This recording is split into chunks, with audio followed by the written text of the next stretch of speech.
Good morning friends. हम इस video में पढ़ेंगे राजस्थान के सभी एग्जाम है जिसके अंदर जीके का सिलेबस आता है, उन सभी के लिए ये रैपिड रिवीजन क्लास होगी।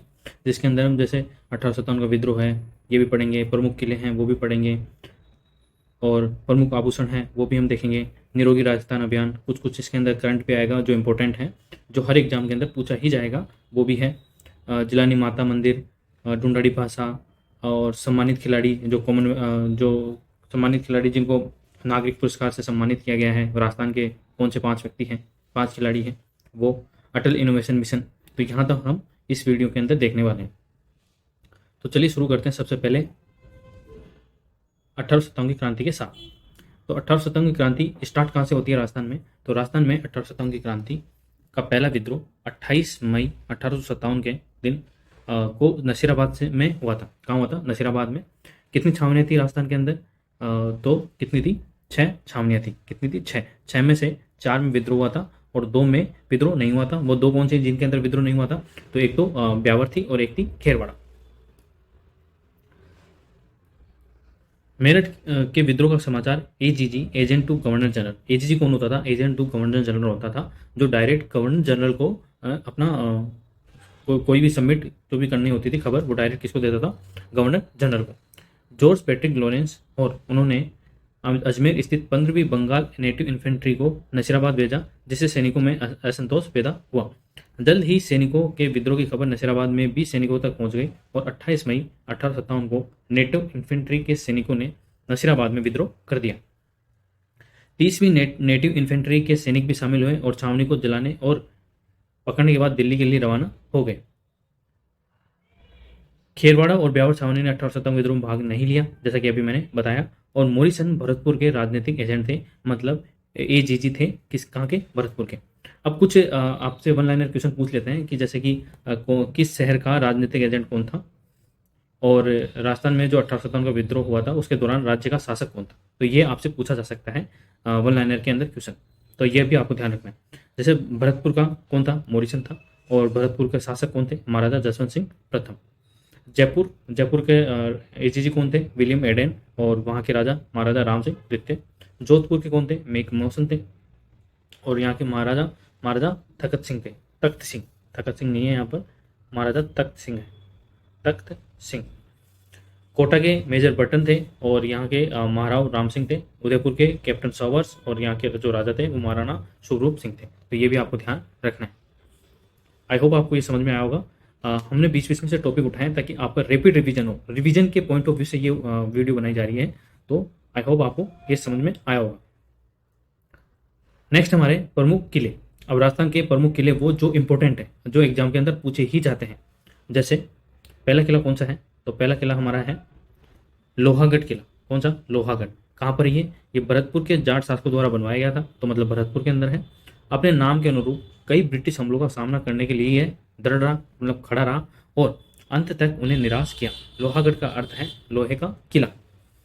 इसमें अष्ट धातु दरवाजा लगा हुआ। अष्ट धातु का मतलब है 8 धातु से मिलकर बना एक दरवाजा, उसको अष्ट धातु दरवाजा कहा जाता है। इस भव्य किले का मुख्य प्रवेश द्वार अष्ट धातु से बना है। अष्ट धातु का अर्थ है 8 धातु, क्योंकि इस इमारत के नुकीले दांत 8 अलग अलग धातुओं से बने हैं। आपने देखा होगा पुरानी जो महलों के अंदर जो दरवाजे लगे होते थे उनके ऊपर कील होती थी, ठीक है, कीलें होती थी, ताकि जो हाथी है वो दरवाजा तोड़ ना सके, इस वजह से। नेक्स्ट किला है हमारा रणथंभौर का किला। सवाई माधोपुर में है। रणथंभौर का जो किला है वो कहाँ पर है? वो सवाई माधोपुर के अंदर है। रणथंभौर राष्ट्रीय उद्यान के भीतर स्थित है। जो रणथंभौर राष्ट्रीय उद्यान है उसके भीतर ये किला है। तो आपसे पूछा जा सकता है कि इनमें से कौन सा किला रणथंभौर राष्ट्रीय उद्यान के भीतर स्थित है, तो वो है रणथंभौर का किला। बटनेर किला भारत के राजस्थान के हनुमानगढ़ जिले के अंदर है, जो पुराने मुल्तान दिल्ली मार्ग के साथ जयपुर से लगभग 419 किलोमीटर उत्तर पश्चिम में और बीकानेर से 230 किलोमीटर उत्तर पूर्व में है। हनुमानगढ़ का पुराना नाम बटनेर था, जिसका अर्थ है भाटी का किला, ठीक है। तो पुराना नाम हनुमानगढ़ का बटनेर था, इस वजह से जो वहाँ पर जो किला बनाया गया है उसको बटनेर किला कहा जाता है। तारागढ़ का किला। तारागढ़ किला राजस्थान राज्य के अजमेर शहर में एक खड़ी पहाड़ी पर बना है। इसे 8वीं शताब्दी में अजयपाल चौहान ने बनवाया था, और मूल रूप से इसे अजय मेरू दुर्ग भी कहा जाता है। अब जैसे वनपाल का जो एग्जाम हुआ था अभी 6 तारीख को, उसके अंदर क्वेश्चन पूछा गया था कि आना सागर झील का निर्माण किसने करवाया था, तो आना सागर झील का निर्माण अनुराज ने करवाया था। फिर नेक्स्ट है हमारा प्रमुख आभूषण। तो आभूषण इंपॉर्टेंट है क्योंकि अभी वनपाल के एग्जाम में भी पूछा गया था कि जो नहरी आभूषण है वो महिलाओं द्वारा कौन से अंग के लिए पहना जाता है।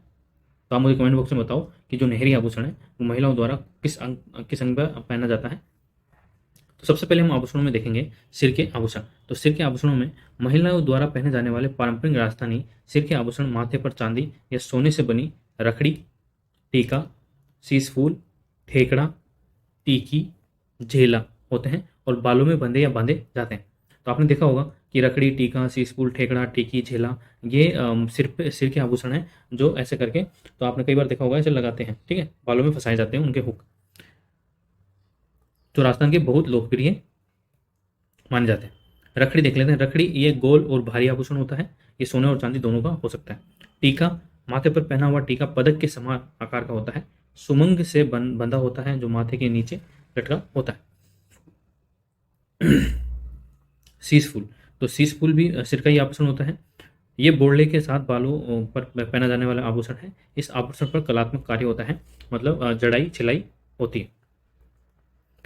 गर्दन के आभूषण देख लेते हैं। गर्दन के आभूषण में हंसली, डोरा, चोकड़ा, माला, कंठी, तेराता, मडलिया, चैन, मोती की माला, तख्ती, सामिया, चंपकली, ये सारे गर्दन के आभूषण हैं जो आपको ध्यान रखने। कमर के आभूषणों में सबसे इंपॉर्टेंट तो करदनी ही है। करदनी, इसके साथ साथ छोटी घंटियां जुड़ी होती है और ये कमर पर पहना जाने वाला एक प्रमुख आभूषण होता है। ये कमर के चारों ओर पहना जाता है, जिसको अपन बोलचाल की भाषा में कणकती कहते हैं। क्या बोलते हैं? कणकती। पैर के आभूषणों में अंगूठा, अंगूठा, बिछुए, जो महिलाएं पहनती है बिछुए, झांझर छोटे बच्चों को पहनाए जाते हैं, पायल भी छोटे बच्चों को पहनाए जाते हैं, पाजेब जो औरतें पहनती हैं, और ये सोने और चांदी दोनों से निर्मित होते हैं। अंगूठा, अंगूठा क्या होते हैं? अंगूठा पैर के अंगूठों पर पहना जाता है। आपने पुरानी महिलाओं को देखा होगा कि तांबे के जो अंगूठे होते थे वो अंगूठा अंगूठे के अंदर पहना जाता था, ठीक है, तो ये भी आपको ध्यान रखना है। नेक्स्ट है, ये थोड़ा करंट अफेयर का है, निरोगी राजस्थान अभियान। ये इंपॉर्टेंट क्यों है? क्योंकि ये राजस्थान का बहुत ही इंपॉर्टेंट अभियान है। जो कब शुरू हुआ था? ये राजस्थान में 18 दिसंबर 2019 को शुरू हुआ था। तो आपसे डेट पूछी जा सकती है कि यह कब शुरू हुआ था। जैसे कि वनपाल के अंदर पूछा गया था आपसे कि जो राजस्थान की पर्यटन नीति है वो कब से शुरू हुई थी, तो वो 2020 से शुरू हुई थी। कब से? 2020 से। तो ऐसे ही आपसे पूछा जा सकता है कि निरोगी राजस्थान अभियान कब शुरू हुआ था, तो 2019 से शुरू हुआ था। 17 दिसंबर को राजस्थान निरोगी दिवस के रूप में मनाया जाएगा। जो 17 दिसंबर है उसको राजस्थान निरोगी दिवस के रूप में मनाया जाएगा। और राजस्थान दिवस 30 मार्च को मनाया जाता है। कब मनाया जाता है? 30 मार्च को। ये भी पूछा गया था वनपाल के अंदर। उद्देश्य क्या है इसका? आम जनता में स्वास्थ्य के प्रति जागरूकता पैदा करना इसका प्रमुख उद्देश्य है निरोगी राजस्थान अभियान का। 100 करोड़ निरोगी राजस्थान प्रबंधन कोष बनाया गया। तो इसका कोष कितना है? तो 100 करोड़ का इसका कोष है। इस कोष में से प्रत्येक जिले को 1 करोड़ रुपए दिए जाएंगे। प्रत्येक गांव और शहरी वार्ड में स्वास्थ्य मित्र का चयन किया जाएगा। कोई भी पुरुष या महिला हो सकती है, तो यह भी आपको ध्यान रखना है। स्वास्थ्य मित्र परियोजना का उद्देश्य समुदायों को निवारक और प्रोत्साहक स्वास्थ्य के लिए स्थानीय सहायता प्रदान करना है। इस परियोजना को 2 से 3 गांवों के लिए एक स्थानीय व्यक्ति, यानी कि जिसे स्वास्थ्य मित्र कहा जाएगा, रखने के लिए डिजाइन किया गया है, जो इस क्षेत्र के मूल निवासी हैं और उन्हें चिकित्सा की आवश्यकता होने पर मदद करने और मार्गदर्शन करने के लिए समुदाय के बीच जागरूकता पैदा करने के लिए प्रशिक्षित किया जाएगा इसको, स्वास्थ्य मित्र को। पूरे राजस्थान के नागरिकों पर एक डिजिटल स्वास्थ्य सर्वेक्षण किया जाएगा निरोगी राजस्थान ऐप के द्वारा। तो इसका ऐप भी है, ये भी आपको ध्यान रखना है। तो निम्नलिखित स्वास्थ्य समस्याओं के निदान और रोकथाम के लिए ये कार्य किया जाएगा। कौन कौन सी इसके अंदर स्वास्थ्य समस्या हैं? जैसे कि जनसंख्या नियंत्रण, महिला स्वास्थ्य, किशोर स्वास्थ्य, खाद्य अपमिश्रण, टीकाकरण और वयस्क, प्रदूषण, नशा और बीमारी, वृद्धावस्था की समस्याएं, मौसमी संचारी रोग, गैर संचारी रोग, ये प्रमुख हैं जो इस अभियान के अंदर शामिल किए गए हैं। मंदिर, जिलानी माता मंदिर। अब ये इंपॉर्टेंट क्यों है? क्योंकि जिलानी माता को अलवर क्षेत्र की लोक देवी भी माना जाता है। जो जिलानी माता है उनको अलवर क्षेत्र की लोक देवी के रूप में माना जाता है। जिलानी माता का मंदिर अलवर के बहरोड में स्थित है, जो कि दिल्ली रोड पे पड़ता है अलवर। यहाँ हर साल मंदिर परिसर में 2 मेलों का आयोजन होता है। कितने मेलों का? 2 मेलों का आयोजन होता है। तो ये आपसे पूछा जा सकता है कि कौन से मंदिर में हर साल 2 मेलों का आयोजन किया जाता है, तो वो है जिलानी माता मंदिर। अलवर का प्राचीन नाम सालव है, सालव, ठीक है। यह 16 प्राचीन महाजनपदों में से एक मत्स्य साम्राज्य का एक हिस्सा था। तो यह भी आपको ध्यान रखना है।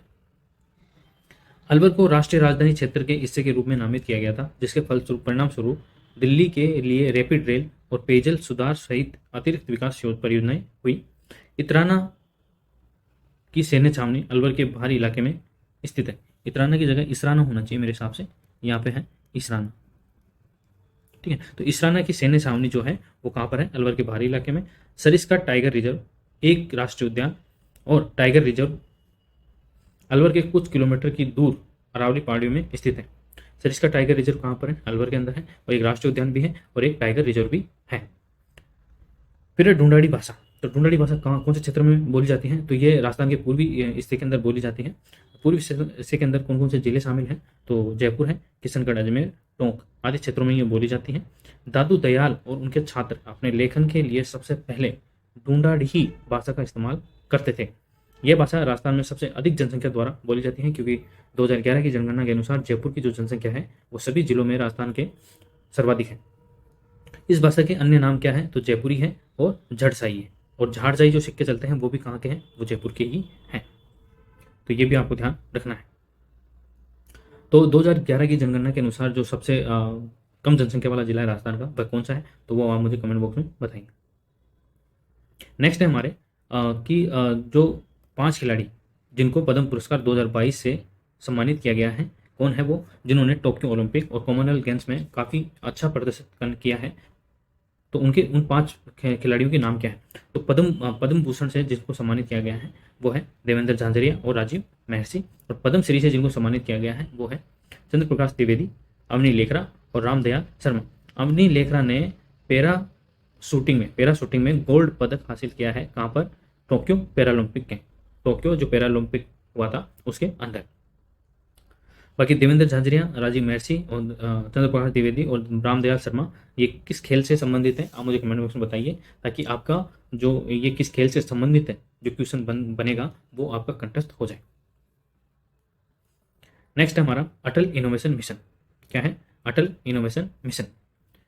ये तो वैसे तो काफ़ी पुराना है, लेकिन इसको धीरे धीरे बढ़ाया जा रहा है। इसकी जो टाइमलाइन है वो धीरे धीरे बढ़ाई जा रही है।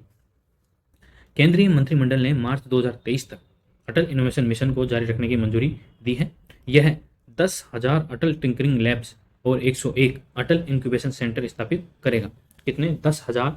आपसे ये आंकड़े पूछे जा सकते हैं कि अटल इनोवेशन मिशन के तहत मार्च 2023 तक कितने टिंकरिंग लैब्स और कितने इंक्यूबेशन सेंटर स्थापित किए जाएंगे? तो 10,000 तो टिंकरिंग लैब्स और 101 अटल इंक्यूबेशन सेंटर स्थापित किए जाने की संभावना, स्थापित करने की योजना है। अटल इनोवेशन मिशन का उद्देश्य स्कूल, विश्वविद्यालय और उद्योग स्तरों पर हस्तक्षेप के माध्यम से देश भर में नवाचार और उद्यमिता का एक कार्यतंत्र बनाना और बढ़ावा देना है। तो अटल इनोवेशन मिशन जो है उसका उद्देश्य आपसे पूछा जा सकता है। तो उसका उद्देश्य क्या है? नवाचार और उद्यमिता का एक कार्यतंत्र बनाना और उसको बढ़ावा देना प्रमुख इसका उद्देश्य है। इसकी शुरुआत किसने की थी? तो नीति आयोग ने इसकी शुरुआत की थी, और नीति आयोग के अटल इनोवेशन मिशन ने भारतीय युवाओं के बीच ऑगमेंटेड रियलिटी कौशल विकास को बढ़ावा देने के लिए स्नैप इंक के साथ साझेदारी की घोषणा की है। और किसके साथ साझेदारी की घोषणा की है? तो स्नैप इंक के साथ साझेदारी की घोषणा की है। नीति आयोग के अटल इनोवेशन मिशन ने वर्नाक्युलर इनोवेशन प्रोग्राम का अनावरण भी किया है। अटल इनोवेशन मिशन नीति आयोग देश में नवाचार और उद्यमिता की संस्कृति को बढ़ावा देने के लिए भारत सरकार की प्रमुख पहल है, और इसे 2016 में स्थापित किया गया था। किसे? अटल इनोवेशन मिशन को। तो आप मुझे बताइए कमेंट बॉक्स में कि नीति आयोग की स्थापना कब हुई थी? नीति आयोग की स्थापना कब हुई थी? आप मुझे कमेंट बॉक्स में बताइए, और किसके स्थान पर हुई थी। नेक्स्ट हमारी दिल्ली सल्तनत। तो दिल्ली सल्तनत इतनी ज़्यादा इंपॉर्टेंट है कि यहाँ से एक ना एक क्वेश्चन तो बनता ही है, चाहे फिर वो RAS हो, ठीक है, चाहे पटवारी हो, क्योंकि दिल्ली सल्तनत बहुत इंपॉर्टेंट है। तो दिल्ली सल्तनत में सबसे पहले हमारा जो गुलाम वंश आता है वो किसका आता है? कुतुबुद्दीन ऐबक का, जिनका शासन कब से कब तक? 1206 से 1210 तक रहता है। कुतुबुद्दीन ऐबक 1206 में दिल्ली का पहला सुल्तान बना, घुरिद प्रदेशों का प्रभारी था, और बाद में मामलुक राजवंश द्वारा शासित दिल्ली सल्तनत का शासक बना वो। उसका शासनकाल 25 जून 1206 से 1 दिसंबर 1210 तक था। दिल्ली में कुतुब मीनार को प्रारंभ करने के लिए जाना जाता है। कौन? कुतुबुद्दीन ऐबक, जो बख्तियार काकी, जो बख्तियार काकी थे, उनके याद में ये कुतुब मीनार का काम शुरू करवाते हैं। और मामलुक वंश या गुलाम वंश दिल्ली सल्तनत का पहला राजवंश था।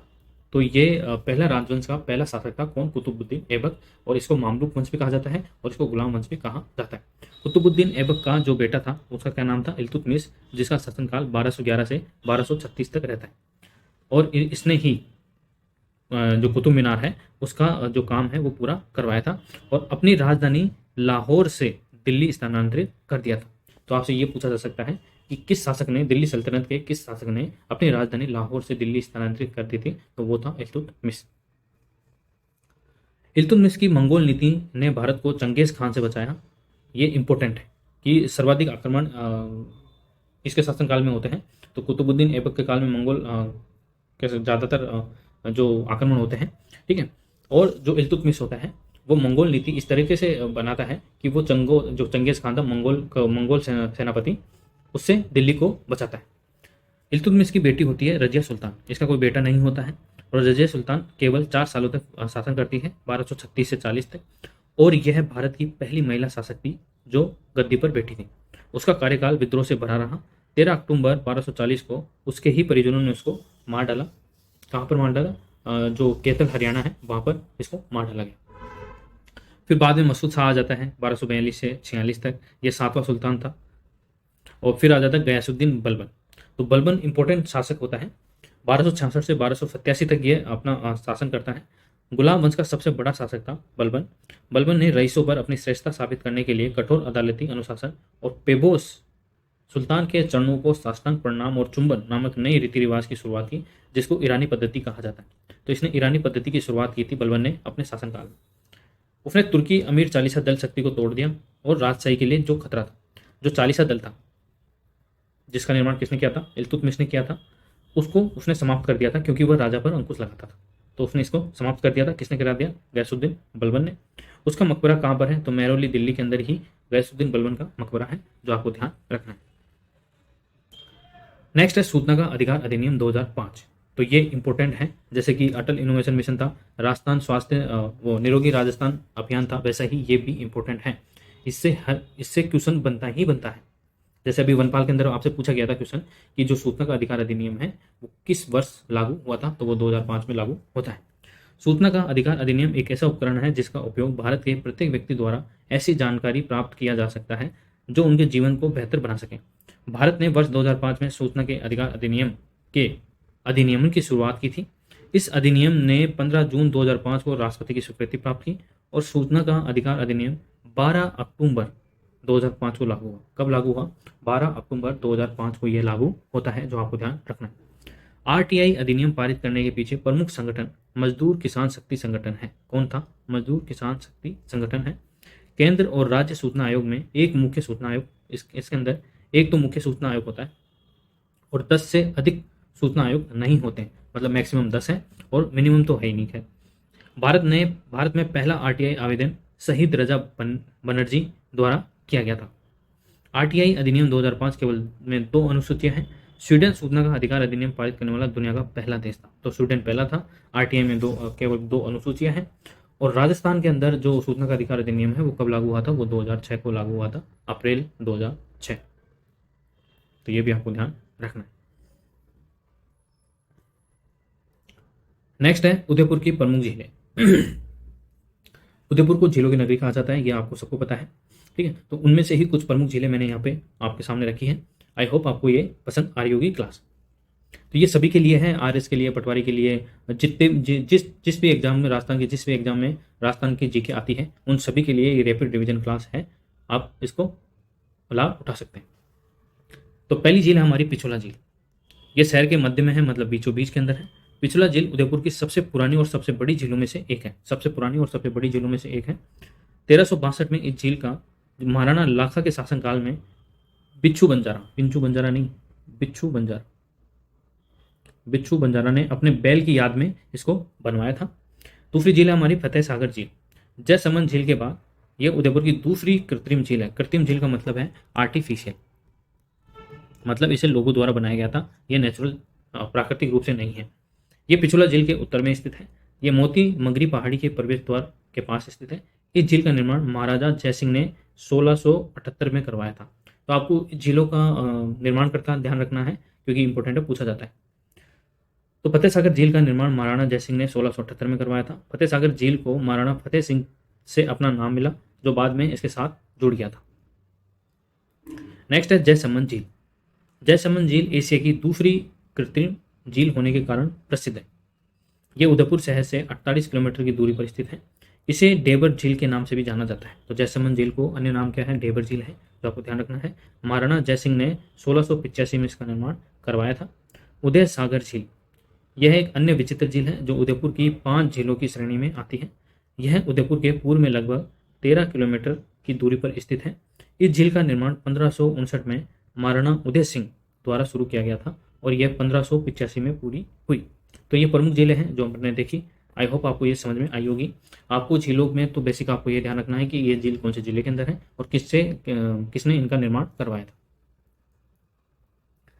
फिर प्रमुख मिट्टियाँ, तो मिट्टी, राजस्थान की जो प्रमुख मिट्टियाँ हैं वो जैसे कि भूरी रेतीली मिट्टी कहाँ पाई जाती है, काली मिट्टी, लाल दोमट मिट्टी, जलोढ़ मिट्टी और कौन सी मिट्टी को जो उनका साइंटिफिक नेम है उस नाम से जाना जाता है।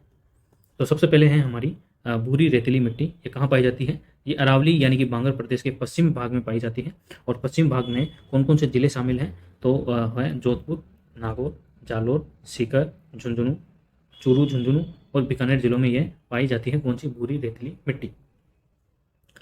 इस मिट्टी में नाइट्रोजन और कार्बनिक यौगिकों की कमी होती है, मतलब नाइट्रोजन और कार्बनिक जो यौगिक होते हैं उनकी कमी होती है। इस वजह से यह इतनी उपजाऊ नहीं होती है। यह मिट्टी फॉस्फोट यौगिकों से समृद्ध होती है। इस वजह से यहाँ पर बाजरा, ज्वार, मोठ, मूंग की फसलों के लिए यह उपयुक्त मानी जाती है, भूरी रेतीली मिट्टी। नेक्स्ट मिट्टी है हमारी काली मिट्टी। कौन सी मिट्टी, ब्लैक सॉइल। यह मिट्टी ज़्यादातर राजस्थान के दक्षिण पूर्वी भाग में पाई जाती है क्योंकि वहाँ पर थोड़ी बारिश होती है। मिट्टी में चूने, फॉस्फोरिक अम्ल और धारण की क्षमता होती है, मतलब पानी धारण करने की क्षमता होती है। यह मिट्टी पोटास और कैल्शियम से भरपूर है। क्यों, और पोटास और कैल्शियम से भरपूर होने के कारण यहाँ पर जो कपास की खेती होती है वो ज़्यादातर कपास की खेती की जाती है। इस मिट्टी को रेगुर मिट्टी के नाम से भी जाना जाता है। कौन सी मिट्टी के नाम से जाना जाता है, रेगुर मिट्टी के नाम से जाना जाता है। लाल दोमट मिट्टी, तो जो लाल दोमट मिट्टी है, तो नेक्स्ट मिट्टी कौन सी है, लाल दोमट मिट्टी। ये मिट्टी राजस्थान के दक्षिणी भाग में पाई जाती है, जैसे कि चित्तौड़गढ़, बांसवाड़ा और डूंगरपुर जिले। तो इन जिलों में ये मिट्टी पाई जाती है। इस मिट्टी में नाइट्रोजन, कैल्शियम और फास्फोरस की कमी होती है, मतलब टोटली NPK, नाइट्रोजन, फास्फोरस और पोटेशियम। पोटेशियम फास्फोरस को किससे मापते हैं, P से। कैल्शियम, पोटेशियम और फास्फोरस की कमी होती है। यह मिट्टी आयरन ऑक्साइड से भरपूर है, इसलिए इसका रंग लाल होता है। जो लाल दोमट मिट्टी है उसका रंग लाल होने का कारण पीछे क्या है, जो पीछे का कारण है, आयरन ऑक्साइड की जो मात्रा है वो भरपूर होती है। इस वजह से ये मिट्टी लाल दिखाई देती है। इस मिट्टी में नमी लंबे समय तक धारण करने की क्षमता है। जो ये लाल दोमट मिट्टी है, ये जो नमी है, पानी की जो नमी है वो लंबे समय तक धारण करने की इसके अंदर क्षमता होने के कारण यहाँ पर खेती अच्छी हो जाती है।